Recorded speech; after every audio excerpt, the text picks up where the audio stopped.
Hello everyone, এখন বাজে ঘড়িতে হচ্ছে রাত্রি 10টা। তো এখন দেখো আমি হয়েছি রেডি, সাথে ছেলেকেও রেডি করিয়ে দিয়েছি। তো আজ হচ্ছে শ্রাবণ মাসের সংক্রান্তি।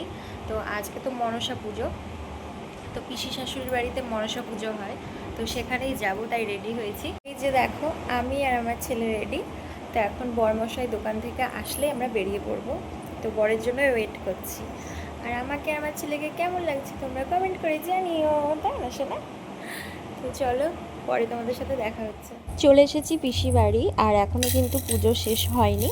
তো আমরা আসার পরপরই অঞ্জলিটা হলো, এখন হবে যজ্ঞ। তা আমিও মাকে দর্শন করলাম আর তোমাদেরও করিয়ে দিলাম। আর এদিকে দেখো বাচ্চা কাচ্চাদের অবস্থা, আমার ছেলেকে ক্যাতুকুতু দিলেও হাসছে বলে এরা একটু বেশি করে ক্যাতুকুতু দিচ্ছে, আর আমার ছেলেও মজা পাচ্ছে, সাথে ওরাও। তো এই যে দেখো যজ্ঞ হয়ে গিয়েছে, তো যজ্ঞের ফোঁটা নিয়ে আসলাম, শান্তির জল নিয়ে আসলাম। তো এখন বসে আছি। তো এরপরে এখন খাবো প্রসাদ, তারপরে খিচুড়ি প্রসাদ খেয়ে বাড়ি চলে যাব। তো দেখো পিসি দিয়ে গেল প্রসাদ, এখানে নানান রকমের ফল আছে, সাথে লুচি পায়েস।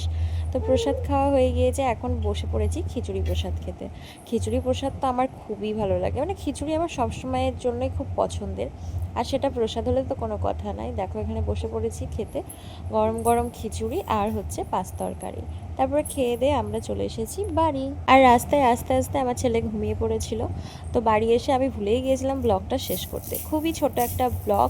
তো কেমন লাগলো আজকের এই ছোট্ট ব্লগটা অবশ্যই তোমরা কমেন্ট করে জানিও। আর এখানে দেখো আমার একটা অ্যালার্জি বেরিয়ে গেছে, তাই তোমাদেরকে বলছিলাম।